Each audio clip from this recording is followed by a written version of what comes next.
And good morning and welcome into the Tuesday morning viewpoint. For this Tuesday morning, November the 2025. There we go again. I have to try and control the volume on the YouTube on our YouTube page every once in a while. I will forget to turn that off and to turn that on. Okay, sorry, folks. 334-875-1490 and 1492 are the numbers to call if you have comments or questions. Yep, the telephones are back up. And so if you desire or if you wish to call in, you're more than welcome to do so. We are also live on our live feed on YouTube on the selmapostherald.com YouTube channel. And if you need to find the link, you can go to selmapostherald.com. On the homepage, under the slogan History in the Making and the Veterans Day speech, under that, you've got the sports link and then the YouTube. You'll see the WHBB logo in the YouTube feed, live stream feed with the WHBB logo. So just click on that link and that'll bring you to us live. Good morning to you. How do you feel on this Tuesday morning? Yesterday I had forgotten. Matter of fact, I've been meaning since last week and listening to that speech on Veterans Day. He gave a lot of interesting facts that I don't know if anybody really paid attention to or wrapped their head around. But he did it in such a way that I guess you'd have to really, we have to be looking for it. But he referenced a number of veterans that had gone on to accomplish things internationally, worldwide. But they had started in Alabama in rural communities. I think one or two didn't graduate from high school, and some of them didn't graduate from high school because they were sharecroppers. These are white sharecroppers. We forget a lot of times, again, the narrative of the mainstream media. It looks good and sounds good and attracts a lot of attention when only African Americans are the ones that had a hard time coming up. That is not necessarily true. In fact, even during slavery, it was not a massive.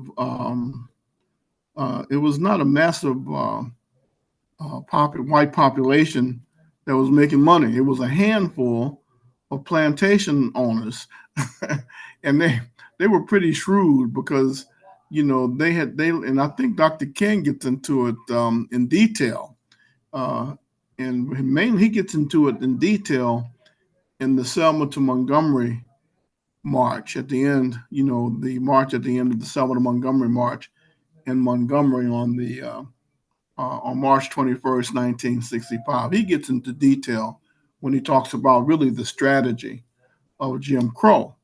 And really what it was all about was that the plantation owners, in order to get poor whites not to think about what was happening to them, I guess today we call it misdirection. They had the poor whites. It didn't matter what their condition was.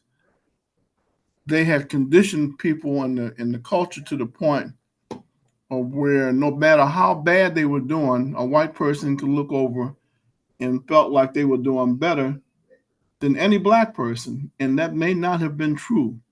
But the point was they were being brainwashed, much like we're being brainwashed today. I say we, because there are times, and I have to catch myself and remind myself of how effective the system can be at pushing a particular narrative, or when those narratives start competing uh, the goal. I always say consider the source and see what that source's agenda is, especially when it comes to these political parties. It will be interesting to see how or if this healthcare issue can be worked out in terms of making it affordable for the working poor. People who are making $100,000 plus, I guess, depending on how many the size of their family and whatever their expenses are. But if you're making $100,000 a year, I would think you'd be able to afford to do some things. But the question becomes, well, how many Americans are making $100,000 plus a year, and how many are under 100,000?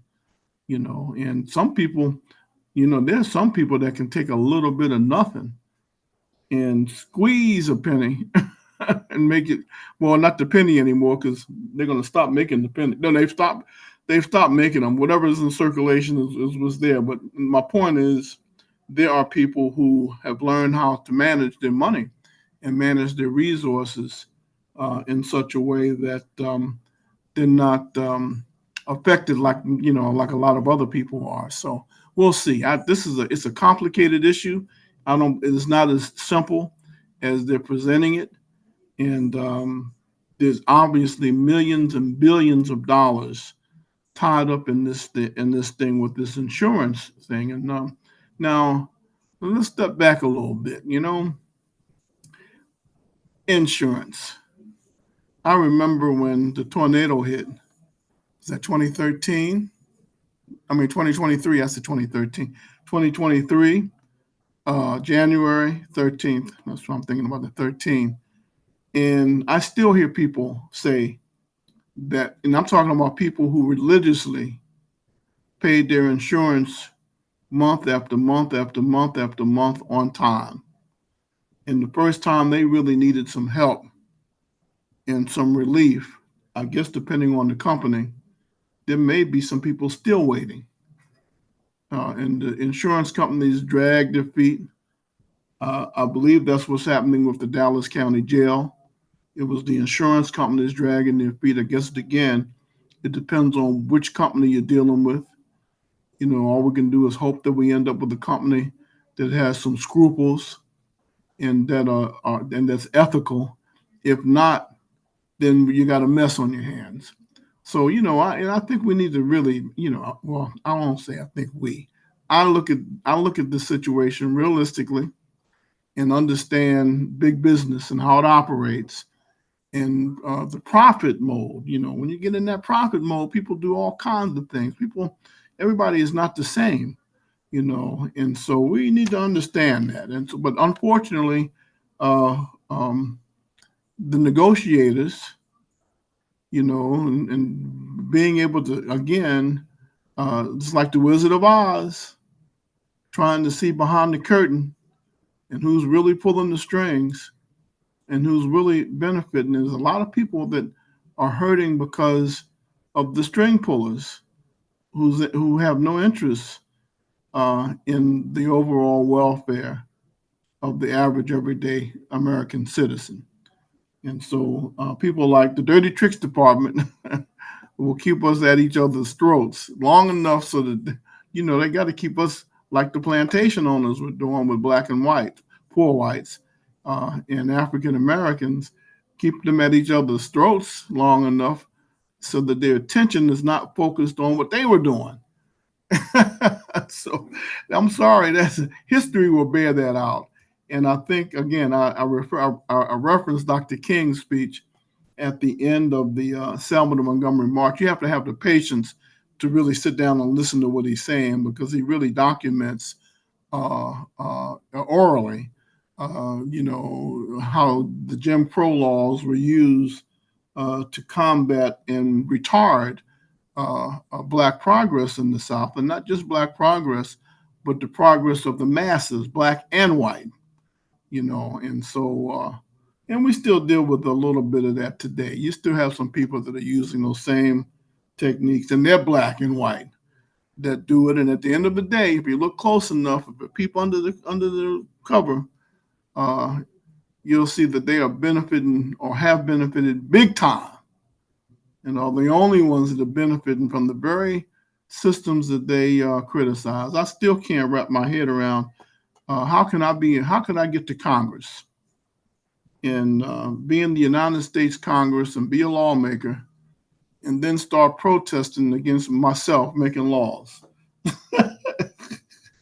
You know how crazy that sounds? But that's what why in the world would I be in Congress singing "We Shall Overcome"? How much sense does that make? In other words, and that's what I see happening across the country. There were techniques and tactics that were used in the 1960s and during the civil rights movement and the voting rights movement that were effective and that helped make things change and help make things happen. And so now you got all these groups using the same kind of techniques. I hear the music and I hear the drums and I hear the hymns and the singing, and come to find out a lot of these crowds and protesters that are being generated at protests across the country are being paid. That these are staged events. This is not commitment that the people had, like the foot soldiers had in the 60s, that put their lives on the line and that sacrificed. Some sacrificed their homes. Sharecroppers in Lowndes County got thrown off their land, had to do tent city. Those guys weren't being paid to do that. But now we have people who are using or are attempting, who are using the same techniques in order to reach and accomplish their goals under the guise of oppression. And if you look a little closer at those who say that they're being oppressed, you may find that they are the oppressors. It's gotten, everything's turned upside down on its head. Anyway, let's take this break. I'll be back with more after these messages. We're with Barry Parker and our friends at Reliable Chevrolet and GMC. 80 years, Barry. That's right, George. We've been right here at the same location at 14th Lawrence Street. Also the same family, the Porter family. Bill is here and has his two sons, John and Will. And soon they'll be taking over, so there'll be a third generation that has the ownership of Reliable Chevrolet GMC. Now let's talk about what's going on with Chevrolet and GMC. We're coming up on the end of the year. Big time discount on 25 you got left. That's right, George. We're moving them out right and left. If you're in the market for a 2025 model, I encourage you to come down, get them while they're still available, because the 26s are here and we've got more coming, so we got to make room. Whatever your transportation needs are, we can take care of them right here. And let us get you fixed up so you can be riding today. Not forget about the pre-owned side and service. That's right. We've got all kind of makes and models on the pre-owned inventory, from cars to trucks, SUV. And when it comes to getting your vehicle serviced, we have the top service department in Central Alabama, right here at Reliable Chevrolet GMC. And is that fifth oil change still free? Always free. Not just your first fifth, every fifth oil change. Regardless of how many vehicles you have in the family, each one stands on its own. To get in touch with Reliable Chevrolet and GMC, what do we do? 872-2337, or check us out on our website at reliableGMC.com, or best, just come visit us right here at 14th Lawrence Street in downtown Selma. At Reliable, where they truly have it all.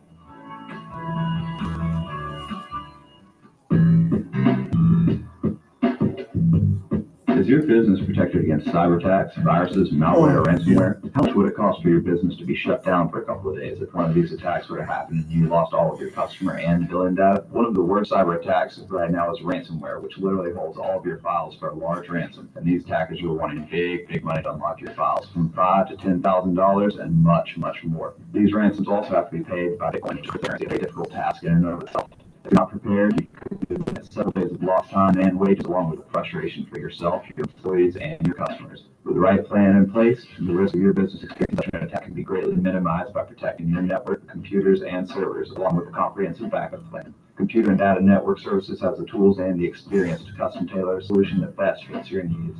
Call us today for an appointment to discuss what we can do for you. Call us at 334-874-8324. That's 334-874-8324.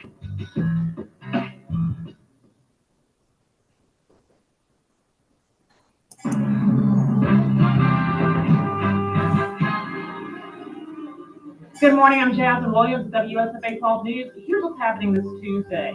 Authorities are looking for a 19-year-old from our area wanted in a shooting that happened on campus at the University of South Alabama. That shooting happened in an apartment complex Sunday night. Campus police identified that suspect as 19-year-old Christian Love from Prattville. He may be driving a black four-door Audi A4 with an Alabama tag.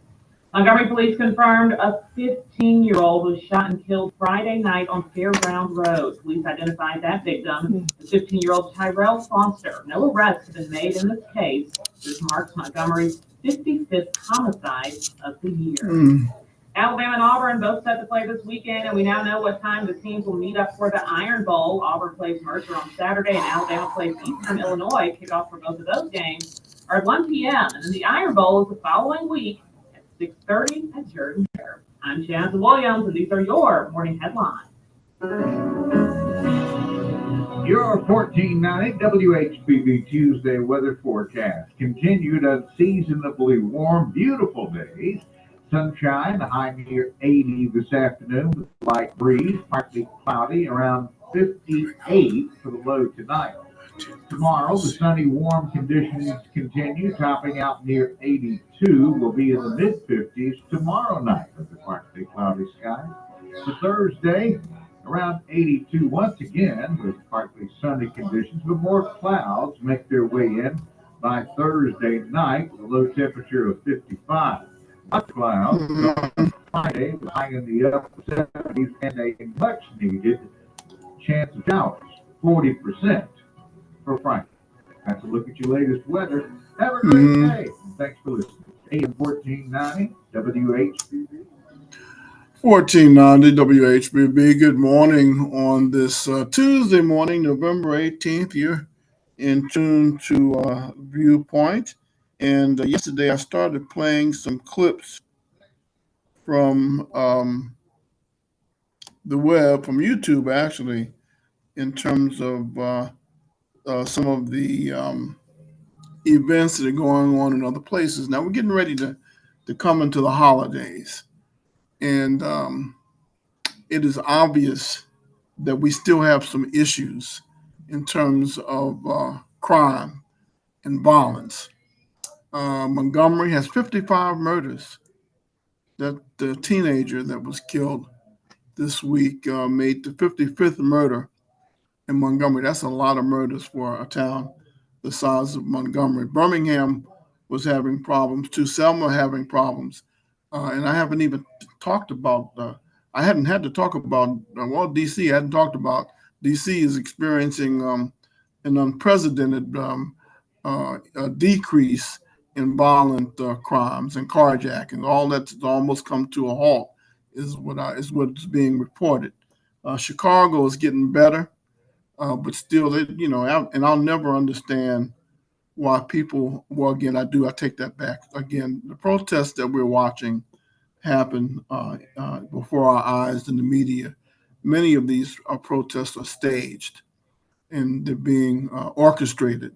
It's not the people, and it's not the indigenous folks that live in Chicago. And I don't see any African Americans from Chicago saying they don't need help to clean up the crime and the violence in the city.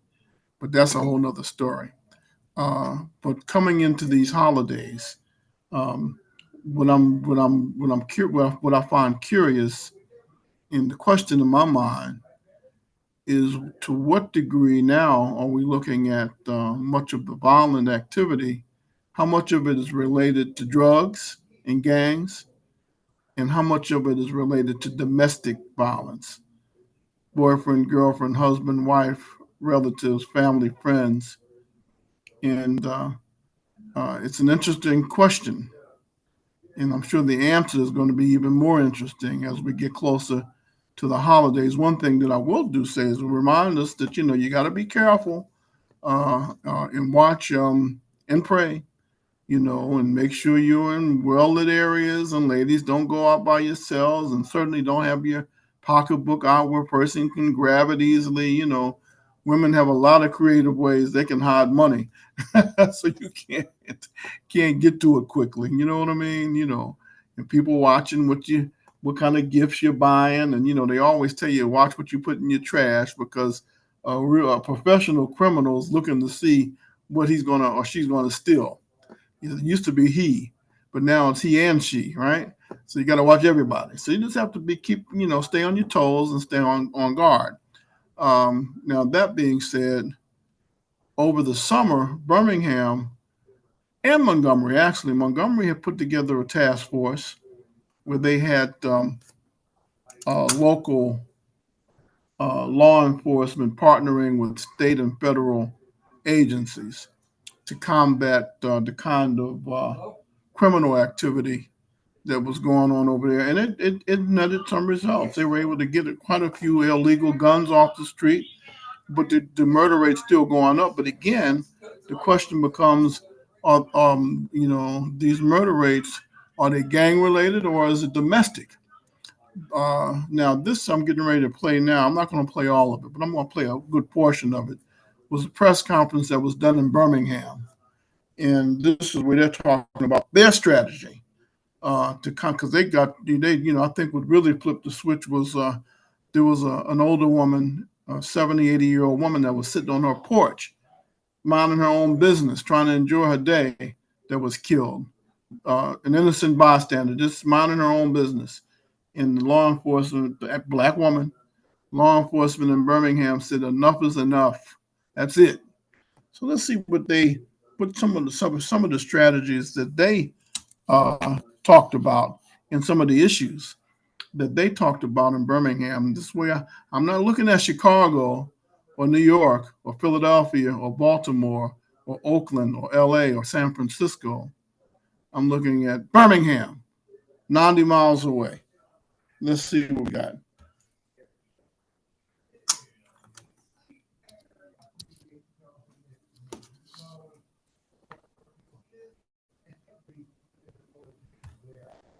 Guardian Sweep. On Thursday, September 25th, good morning again. My name is Henry Irby. I am the Public Information Officer for the Jefferson County Sheriff's Office. Oh, you see that they have a public information officer. Hmm? Jefferson County Sheriff's Department or Police Department, a public information person. Thank you for attending today's joint press conference pertaining to Operation Guardian Sweep. On Thursday, September 25th, 2025, the Jefferson County Sheriff's Office, Birmingham Police Department, Bessemer Police Department, Brighton Police Department, Fairfield Police Department, Hueytown Police Department, Lipscomb Police Department, Midfield Police Department, the United States Marshal Service, and the FBI Task Force joined together for an operation to focus on violent crime deterrence, disrupting repeat offender activity, strengthening interagency coordination, and rebuilding the public trust through presence and partnership. We believe that when agencies unite, barriers fall and communities rise. Through shared purpose and mutual trust, we become more than departments. We become one force for safety, justice, and lasting peace. We had a significant arrest during this time for Operation Guardian Sweep, in which we seized narcotics, 59 grams of fentanyl, 142 grams of methamphetamine. We seized $21,612 in money. We seized a Glock Model 19 9mm handgun and additional items, pistol magazines, narcotics, and packaging material. We also apprehended two suspects, Anthony Walker and Robert Clark. Those two suspects are still in the custody of the Jefferson County Jail.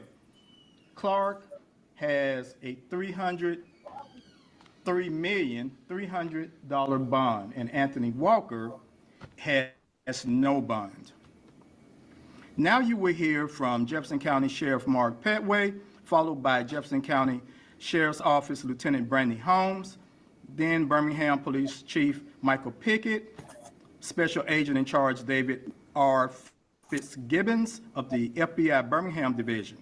Thank you.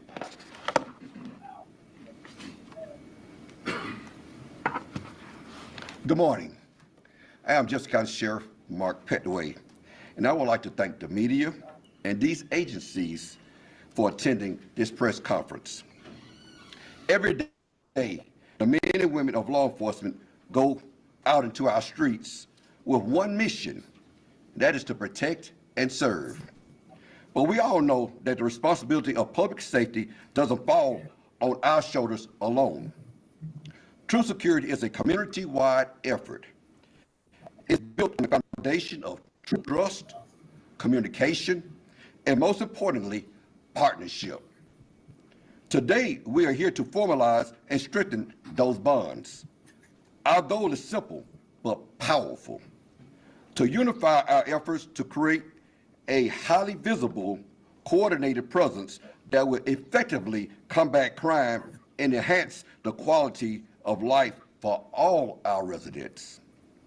Where criminals see a strong, united front, with law enforcement and other agencies working together, the deterrent effect is immediate and powerful.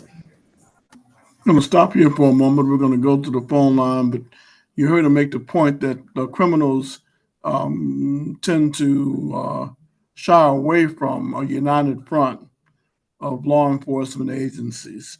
Viewpoint, you're on the air. Yes, Randy. Oh, yeah, good morning. Good morning. Yesterday you had Mr. You talked about that soul man. I remember when I tell you, he used to have his name on the ballot for being state offices. But I don't even know if he ever was a resident of our state. I just don't understand how Alabama has been able to get by with a lot of the stuff. I shouldn't say Alabama. Now, with that president, they get by with a lot of stuff.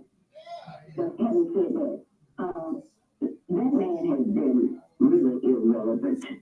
And you can continue to say that people are interested in the dialogue that he has to share. But I just wanted to let you know that I've already watched him through the years, and I know he's an absolute. Thank you, Randy. I just wanted to share that because I watched so many patterns when I returned here. Because I have been exposed to so many things, and now it's time to call call A spade a spade? Thank you, Randy. Okay, thank you for calling. 334-875-1490 and 1492 are the numbers to call if you want to share your opinions. And we welcome, if you're a new caller, if you're just moving in the area and you haven't been here long, you're more than welcome to share your opinions. I know I have people who tell me off the air that they don't want to expose themselves, their voices. People recognize their voices, and we've become so intolerant of a different point of view. It's like it's got to be my way or no way at all. I've got the only opinion in the room, and that's unhealthy. And so the point of Viewpoint is the round table, and we welcome all viewpoints. I'll talk to anybody, and let anybody talk. As long as you're not doing personal attacks on people in the community. Now, I say that elected officials and public officials and public personalities, even me, that's fair game. But personal stuff, that's not allowed, and we don't do profanity. Every once in a while, one or two words will slip through in the heat of passion, and we may even let it get through, but we don't make it a habit. So you're more than welcome. Well, presently, I'm listening to this press conference out of Birmingham. The reason why I'm doing it is to maybe stimulate some thought. I like the fact that, I remember when I started in radio back in 1974. I think the news director at WTQX was Gloria Maddox. And over here at WHBB, it was Jamie Wallace, who later became the executive director of the Chamber of Commerce for Selma and Dallas County, and then went to Wilcox County, I believe. In fact, every once in a while, I would still run into Jamie Wallace in Wilcox County because he had a real close call when a tornado came through Wilcox County, but he had an underground bunker, and he just did make it in. But anyway, I remember when Gloria Maddox and Jamie Wallace, when they were doing news, they would go by the Selma Police Department every morning and get a police report. And then they would read the police report, or they would choose, what was important and share that information with the community. That was done for decades. That no longer happens. I don't know why. I notice Montgomery still does it, and Birmingham is still doing it. And, when you talk about transparency and people knowing what is going on, I think it's really important. But obviously, Birmingham, judging by their strategy, and part of their strategy is communication and being transparent and letting folks know what is going on so you don't have to guess or rely on social media. So I'm going to play a few more minutes of this. Our combined high visibility strategy is not about increasing heavy-handed patrols. It's about a strategy deployed of resources that sends a clear message. Our community is watching, and we are working together to make it safe to live and work. When the public sees us working together, it strengthens their trust in all of us.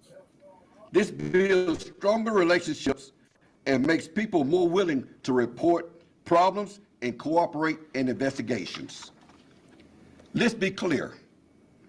Our combined mission is to create a community where every resident feels safe and secure, where families can thrive and businesses can prosper. We will achieve this not by working in separate silos, but by moving forward together. And so he said the key word. The only way to move forward is not by working in separate silos. And that's exactly what I see a lot of here in Selma, in Dallas County. You have a lot of silos at work. And so that has got to be curbed, I would think. I would think that that would help it make it a little easier. Now, the two problems that I hear that people say to me off the air and through my travels, a couple of complaints that I hear that they say to me. People say to me, well, I would give more information to law enforcement. I would tell people what I see, but I'm afraid that I'll be retaliated against, because they say the people are afraid that when they give the information that somehow it gets leaked, that they're the ones that gave it. The other complaint that I hear a lot of times, or used to hear, I don't hear as much as I used to, but they say, well, I called the police, I called dispatch to file a complaint. And they send the cars to me, to my house. And that's letting all the criminals and all the people I'm complaining against know who's filing the complaint. Instead of going to the area where the problem is, they come to the problem to the whistleblower. Those are the two complaints that I hear in terms of reasons why people don't share more information and come forward and say what they know, because they don't want to be retaliated against because of any kind of a leak, any information, or it's obvious if a patrol car is sent to their home after they've made the complaint, then it puts them in danger and they fear for their safety. Those are the kind of complaints that I hear. Let's take this break. I'll be back with more right after this.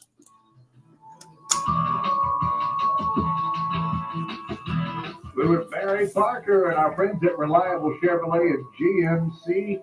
80 years, Barry. That's right, George. We've been right here at the same location at 14th Lawrence Street. Also the same family, the Porter family. Bill is here, has his two sons, John and Will, and soon they'll be taking over. So there'll be a third generation that has had the ownership of Reliable Chevrolet GMC. Now let's talk about what's going on with Chevrolet and GMC. We're coming up on the end of the year. Big time discounts on these 25s that you got left. That's right, George. We're moving them out right and left. If you're in the market for a 2025 model, let me encourage you to come down, get them while they're still available, because the 26s are here and we've got more coming. So we got to make room. Whatever your transportation needs are, we can take care of them right here. And let us get you fixed up so you can be riding today. Not forget about the pre-owned side and service. That's right. We've got all kind of makes and models on the pre-owned inventory, from cars to trucks to SUV. And when it comes to getting your vehicle serviced, we have the top service department in Central Alabama right here at Reliable Chevrolet GMC. And is that fifth oil change still free? Always free, not just your first fifth, every fifth oil change, regardless of how many vehicles you have in the family, each one stands on its own. To get in touch with Reliable Chevrolet and GMC, what do we do?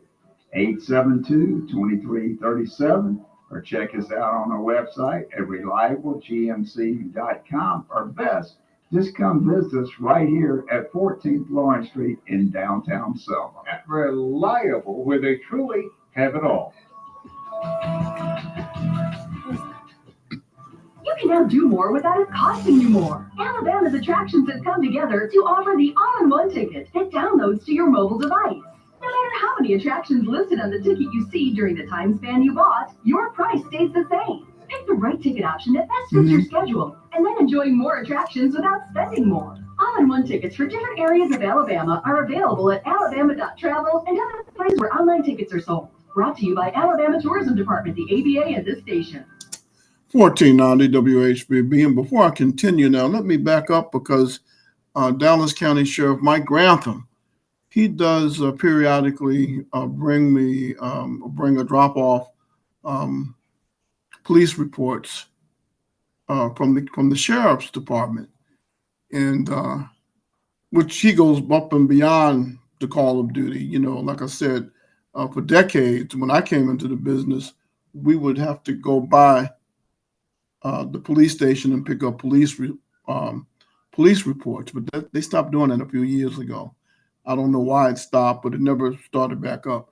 But Sheriff Grantham brings police reports to the radio station and drops them off. And let me say good morning to him. I know he's recuperating. Hopefully everything is going well for Sheriff Grantham. He, is one of those law enforcement officials that I've noticed and I have witnessed work, very intentional about not having those silos up, very intentional about being supportive and partnering with other law enforcement agencies. I remember, and I'm not going to get into the exact years, and I'm not going to talk about who the mayor was and all that, but I do remember how difficult it was for many of the agencies to work together, because there were so many egos involved, and people were being territorial, and who's in control, and who's going to get credit for this and credit for that. Well, in my opinion, and the opinion of many competent law enforcement professionals, public safety is the wrong place for that. I remember hearing just a couple of weeks ago,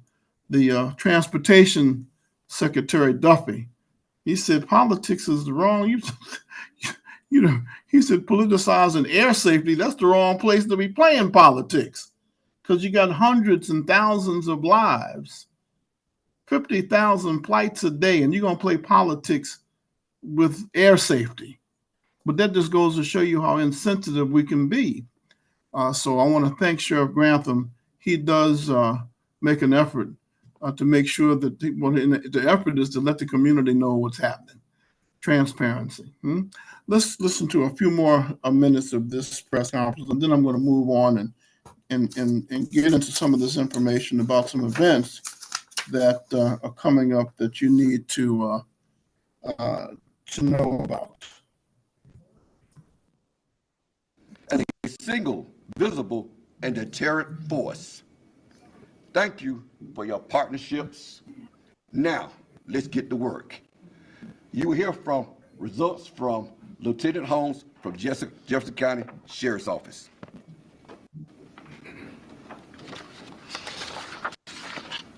Good morning.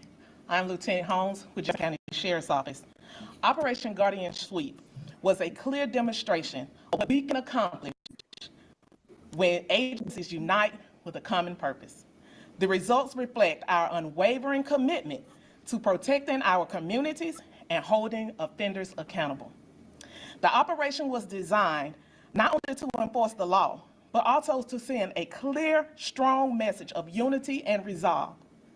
Participating agencies work seamlessly to identify high-priority targets, share intelligence, and execute operation and precision and professionalism. The operation, conducted over a coordinated period, resulted in significant outcomes that underscores the power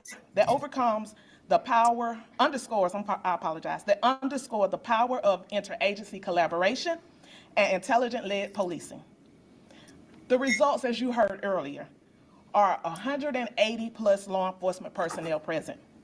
86 arrests was made, several illegal firearms and narcotics were recovered. 88 sex offender notifications and verifications were made. 221 total citations and 696 were issued. The Jefferson County Sheriff's Office extends its sincere gratitude to all participating agencies for their dedication, professionalism, and teamwork. The operation would not have been possible without the collective efforts and shared commitment to public safety. Thank you. Mr. Fitzgibbon. All right, thank you very much, Lieutenant Holmes. My name is Dave Fitzgibbons. I'm the Special Agent in charge of the FBI Birmingham Division, and it's an honor for me to be here today with all our partners on Operation Guardian Sweep, really to protect the community. And partnerships are at the forefront of everything we do in the FBI. It's critical to our mission, and we recognize not one agency can do it alone combating crime. We need to leverage each other's accesses, authorities, skills, abilities, and resources to keep our community safe. And it also involves heavily our community partnering with all of us to keep our community safe.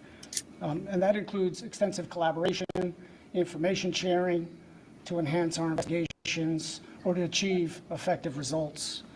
By working together, we're all able to apprehend violent criminal offenders, as you see here with Operation Guardian Sweep, but we're also able to mitigate threats, oftentimes far before they occur, and ultimately enhance public safety. The success of this operation, Guardian Sweep, is the direct result and reflection of our strong partnerships that you see here today. And we have a shared commitment to keep our community safe and to protect the public. We are integrated every single day. On this operation, we just concluded an FBI Operation Summer Heat with the FBI, and every single day we're out there trying to keep our community safe. We have task force officers with the FBI or TFOs that are force multipliers to combat crime. And as a special agent in charge of the Birmingham Division, I've surged significant resources to our FBI priorities of crushing violent crime, defending the homeland, rebuilding public trust, and fierce organizational accountability. And those resources include surging to violent crime, gangs, drug trafficking, sex trafficking, human trafficking, cartels poisoning our communities, transnational organized crime, and of course money laundering. That's the underlying factor in all these crimes I've discussed. And in closing, I want to be clear to all those out there still committing heinous acts of violence. The FBI and our partners will track you down, will find you, and will hold every single person accountable to protect the American public. Thank you. Now, Birmingham has gotten very serious about cracking down on violent criminal activity. And Selma is very fortunate. And I think I should, remind us, the federal courthouse here is being remodeled. I think they're almost finished. It looks good. But the Alabama Bureau of Investigation, the Federal Bureau of Investigation, the Mobile prosecutors, they all have come over the last several years, have come to Selma and have been very supportive in trying to help make sure that Selma and Dallas County and the Black Belt is safe and that the law is being enforced. And in fact, I remember meeting Mr. Eric Day. He was the man that was largely responsible for helping us get weed and seed, both or two or three times. you know, the first time, and then he kept, he was persistent about trying to make sure that we were able to get into the weed and seed program. And again, when that politics gets into play, public safety, I'm like the Secretary of Transportation, politicizing safety. Something's wrong with that picture. That's the wrong place to play politics, public safety. You know what I mean? And so, but Mr. Day, I'll never forget Mr. Eric Day. And I remember the last time I was involved with him officially, he had set up Selma.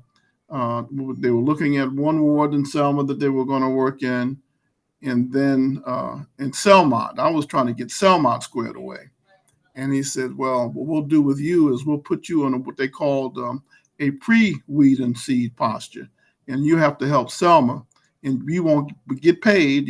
Nobody's going to get any money. No nonprofit organizations will get any money for the first round. But after you've helped Selma clean up a little bit, then we'll come to Selmont and start funding. You see, it's a process and there are procedures. And the key word that I keep hearing in the press conference in Birmingham was professionalism or competence. That's something you always hear me talk a lot about, and I know some people don't want to hear those words because we like to get into the gossip. We like the social media. We like the cesspool of ignorance. Some of us just like to waddle in that. And I don't know who. All I can say is I know there's a lot of folks out there that like it, and that's a part of the problem. Let's take this last break. I'll be back with more after these messages. Don't know what to do or where to go? Whether you need urgent care, primary care, or even family care, Primary Health Solutions is there for you at 913 Medical Center Parkway, right down from the Vaughan Regional Hospital. You don't need an appointment, just walk in or call 334-418-6700. Dr. Tyler Goins and nurse practitioners at Wood, Neck, and Crane will get you in, evaluate your symptoms, and prescribe the right treatment to get you well soon. Primary Health Solutions, Medical Center Parkway, Selma. If you're considering home renovation, restoration, or construction of a brand new home from the foundation up, it's very important that you choose the right contractor from the start. That's why you should contact Steve Johnson at Renovation Plus. Renovation Plus specializes in all phases of home repair, paint, and remodeling. Take down this phone number, 334-412-1939. Steve Johnson at Renovation Plus, licensed, bonded, and insured. Listen to this, Renovation Plus customer. This is Sandra at Cornerstone Realty. He works very well with his client.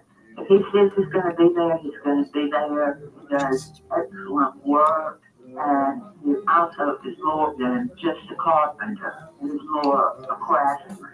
Steve at Renovation Plus will respect your home, helping keep it clean and neat with minimal disturbance during construction. Call Steve at Renovation Plus, 334-412-19. 1490. I was trying to remember what agency Mr. Day was with, but I believe Mr. Eric Day was with the U.S. The Alabama Department of Justice, the U.S. Attorney's Office out of Mobile, and I believe the person that was his immediate supervisor ended up being chosen in a higher position with the U.S. Attorney's Office in Washington, and just to make a long story short, there's been a lot of movement in Selma. There's a lot of people that really want to see us do well, and so all we have to do is follow up. Now let me see. We're going to switch gears here. I wanted to share some of that with you though from Jefferson County. Montgomery has done the same thing, and I think I have played some of the press conferences that Mayor Reed and his police chief did over the summer as they were attempting, because they said the same thing: enough is enough. We got to do something. And so, but I want to switch gears here because you often will hear me talk about fear mongering. And, I'm at the point now where I said, well, I'm going to stop just saying these things. I'm going to cite examples as they happen so we don't have to guess, and you won't have to guess about what I mean. Now, here's a perfect example. There was a story that had started circulating. I guess it was really the latter. No, it started circulating over the weekend and yesterday about the SNAP benefits. Now we know we just came off of this government shutdown. Now they have identified, I think, 180 some thousand people that were dead that are receiving food stamps. Somebody's getting the food stamps, and a number of other examples of abuse and fraud. But which is fine. When I say which is fine, it's fine to report it and let people know that it's happening. But some of the news stories that are some of the narratives that are being pushed. You have to really, words matter. And they say, well, everybody on SNAP is going to have to reapply. Now, it depends on how you say something like that. You can create a wave of mass fear. People worried about whether or not they're going to be able to continue to get food stamps, and in the end, where the fear mongering comes in, and where the word playing comes in, they're not giving you any details as to if that's a definite strategy or when. SNAP recipients, people that receive food stamps already have to update their records once or twice a year to confirm that their situation is still the same. But, this fear mongering, again, all these things, everything's going to lead to the midterms.